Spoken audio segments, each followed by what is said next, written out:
अरे राधा बहन, क्या कर रही हो? अरे कुछ नहीं, आओ सल्ला बैठो।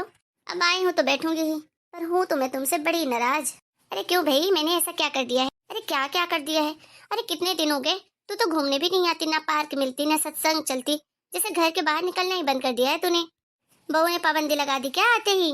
अरे नहीं रे, अरे मेरा खुद ही मन नहीं करता बाहर जाने का। अरे घर में इतनी सुंदर होनहार बहू जो लाई हूँ, सोचती हूँ थोड़ा वक्त उसके साथ भी गुजार लूं। अरे यार, साथ में बैठेंगे, बातचीत करेंगे, तभी तो एक दूसरे को समझेंगे ना। अब देख, बेटा भी ऑफिस चला जाता है, अब बहू सारा दिन घर में अकेले क्या करे? अब मैं भी चली जाऊं तो बहू को नहीं लगेगा क्या? अरे अभी नई नई है, घर में अकेले छोड़कर मुझे घूमने चली गई मेरी सास तो। बस इसीलिए, और कोई बात नहीं है। यही बात है कि कुछ और? कहीं तेरी बहू पे नजर रखने के लिए तो घर में नहीं रहती? कि तेरी बहू कहीं अपने मायके वालों से तेरे घर की चुगली तो नहीं करती? नहीं नहीं नहीं, मेरी बहू भला ऐसा क्यों करेगी? बहुत समझदार पढ़ी लिखी है। वो तो हमें भी पता है, लेकिन साथ ही साथ बहुत ज्यादा पैसे वाले घर की भी है। और पैसे वाले घर की लड़कियां बहुत नकचढ़ी होती हैं। ना बड़ों का सम्मान, ना छोटों को प्यार, ना घर गृहस्थी संभालना। वो बस अपने मायके के पैसे की धौंस दिखाती रहती हैं। अरे सब इंसान एक जैसे नहीं होते। मेरी बहू को ही देख ले।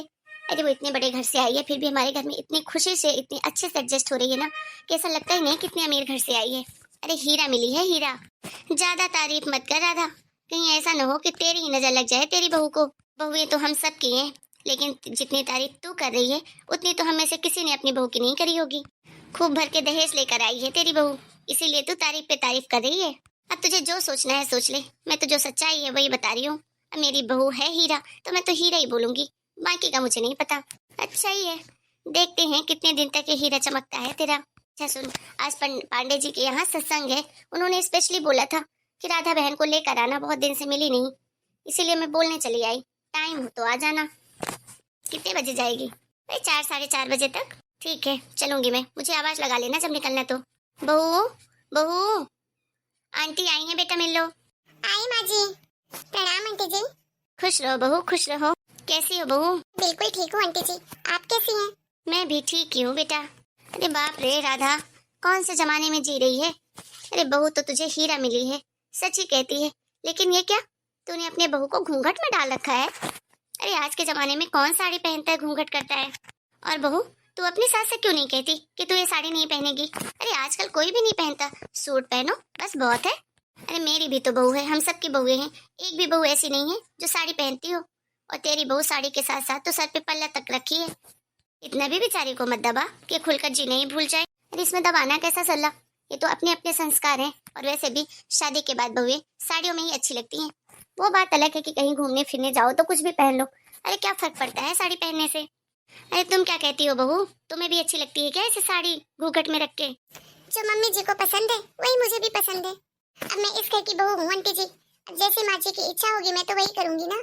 ठीक है भाई, तुम्हारी सास बहू की जोड़ी को किसी की नजर ना लगे, लेकिन कह देती हूँ ये जो कुछ ज्यादा ही हो रहा है, ज्यादा दिन चलेगा नहीं ये सब। चलती हूँ मैं राधा, तैयार हो जाना अगर शाम को चलना हो। ठीक है सल्ला। बहू आओ बेटा, मेरे पास बैठो। क्या हुआ माँ जी? शुक्रिया बहू, तुमने सल्ला बहू के आगे मेरी इज्जत रख ली। बहू, आस पड़ोस के लोग कभी भी किसी के घर में सास बहू अगर मिलजुल कर रहें, प्यार से रहें, हंसी खुशी रहें, तो ये बात किसी से बर्दाश्त नहीं होती। ये बात हमेशा अपने दिमाग में याद रखना। और जो भी सरला आई थी ना, कहने को तो मेरी सहेली है, लेकिन हर वक्त कोशिश यही करती है कि मेरे घर में कब आग लगा दे और कब हम सास बहू झगड़ा करने लगे। इसलिए बेटा जरा समझदारी से काम लेना। आप सही कह रही हैं माँ जी, मैं भी समझ रही थी जिस तरीके से आंटी मुझे बोल रही थी, पल्ला लेके रखा है। हाँ बहू, देख मैंने तो तुझे पहले ही दिन बोला था, तेरी जो मर्जी हो वो पहन। तूने ही कहा था कि माँ जी मुझे साड़ी अच्छी लगती है, और इतनी महंगी महंगी साड़ियाँ ज्वेलरी लेकर आई हूँ तो कब पहनूंगी। मेरी तरफ से तुझे कोई पाबंदी नहीं है बेटा, लेकिन हाँ बस यही रिक्वेस्ट करती हूँ तुझसे कि घर के जो पड़ोसी हैं दूसरों के सामने कभी भी अपने घर की इज्जत को तार तार नहीं करना। चाहे मैं रहूं या ना रहूं, पड़ोसियों की तो आदत होती है, मैं जब घर में नहीं रहूंगी तो कोई ना कोई आके तुझे भड़काने की कोशिश जरूर करेंगे। बहू कहने को तो तुम्हारी लव मैरिज है, और इसीलिए मैं हमेशा डरती रहती थी कि मेरा बेटा लव मैरिज करके ला रहा, वो भी इतने बड़े घर की लड़की को। पता नहीं मेरी घर गृहस्थी को समझेगी कि नहीं समझेगी, मेरी इज्जत सम्मान का ध्यान रखेगी कि नहीं रखेगी। इसीलिए मैं पहले सख्त खिलाफ थी तुम्हारी और विवेक की शादी के। मुझे लगता था कि पैसे वाले घरों की लड़कियां थोड़ी सी नकचढ़ी होती हैं, मनमर्जी करती हैं, और इसीलिए मैं हमेशा विवेक को मना करती थी कि मैं किसी संस्कारी अच्छी घर की लड़की से तेरी शादी करूंगी। लेकिन मैं बहुत गलत थी बेटा, मुझे माफ कर दो। अरे नहीं माँ जी, इसमें माफी की क्या बात है? जब इंसान किसी को नहीं जानता नहीं समझता तो वो तो कुछ भी सोच ही सकता है ना। हाँ यही समझ ले बहू। फिर जब विवेक ने मुझे समझाया तब जाके मुझे समझ में आया कि जरूरी नहीं है कि हर पैसे वाली लड़की नक्चड़ी हो। अरे विवेक ने बिल्कुल सही फैसला लिया है तुझे इस घर की बहू बनाकर। तूने आते ही कितने अच्छे से पूरी घर गृहस्थी को संभाल ली है। एक बात तुझसे और कहनी थी बहू। हाँ माँ जी बोलिए। देख बहू, अब तो हमारे घर की इज्जत है और हमारी जिम्मेदारी भी। अगर तुझे कभी भी किसी चीज की जरूरत हो, तुझे कोई चीज बुरा लगे या कुछ कोई चीज तू कहना चाह रही है, तो मुझे यही समझना कि मैं तेरी सास नहीं माँ हूँ, और मैं पूरी कोशिश करूंगी कि मैं तेरी माँ बनकर ही रहूँ। मुझे सास बनने का ना ही कोई शौक है और ना ही कोई इच्छा। अपने मायके वालों को बताने से पहले, अपने मायके वालों को फोन करने से पहले बेटा एक बार मुझे जरूर बताना, नहीं तो मुझे बहुत बुरा लगेगा कि शायद मैं तुम्हें वो माँ का प्यार नहीं दे पाई, इसीलिए तुमने अपने मायके वालों को फोन किया। ठीक है माँ जी, मैं आपकी बात का ध्यान रखूंगी। अच्छा ठीक है बहू, जाओ तुम आराम कर लो। मैं भी थोड़ा सत्संग में जाऊंगी सहेलियों के साथ, फिर आती हूँ 1-2 घंटे में। दरवाजा अंदर से बंद कर लो, मैं बस जा ही रही हूँ। ठीक है माँ जी। तृप्ति। अरे आप आ गए जी। हाँ, पर माँ कहाँ है? मैं तो अपनी सहेलियों के साथ किसी सत्संग में गई है जी। कब तक आएंगी? पता नहीं, 1-2 घंटे में बोल कर गई थी। टाइम तो हो गया है आने का, आती ही होगी। आप बैठे, मैं आपके लिए चाय लेकर आती हूँ। नहीं नहीं, चाय वाय नहीं चाहिए मुझे। माँ से बात करनी थी। क्या हुआ जी, सब ठीक तो है ना? कोई टेंशन है क्या? अब तुमसे क्या छुपाऊं तृप्ति, अब तो मेरी पत्नी हो, तुम्हें जानने का पूरा हक है। मेरी जॉब चली गई है यार। क्या? पर क्यों? अरे जिस कंपनी में हम लोग काम करते थे ना, उसका टेंडर ही कैंसिल हो गया है। और इसीलिए बॉस ने बोल दिया कि अपना अपना काम ढूंढ लो। आप क्या करेंगे विवेक जी? और माँ जी को ये बात पता चलेगी तो माँ जी तो बहुत दुखी हो जाएंगी।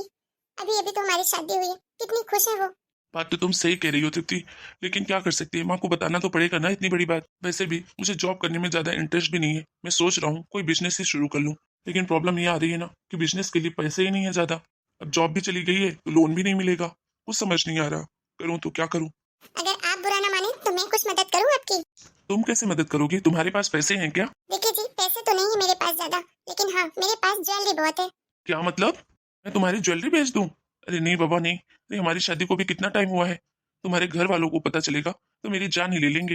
और अगर मेरे घर वालों को ये पता चलेगा कि आपकी नौकरी चली गई है और आपके घर में इनकम ही नहीं आ रही है, तो मुझे अपने घर ले जाएंगे। देखिए विवेक जी, एक तो वैसे भी हमने अपने परिवार से झगड़ा करके लव मैरिज करी है, और अगर इन सब बातों का पता घर वालों को चलेगा तो हमारे लिए अच्छा नहीं होगा।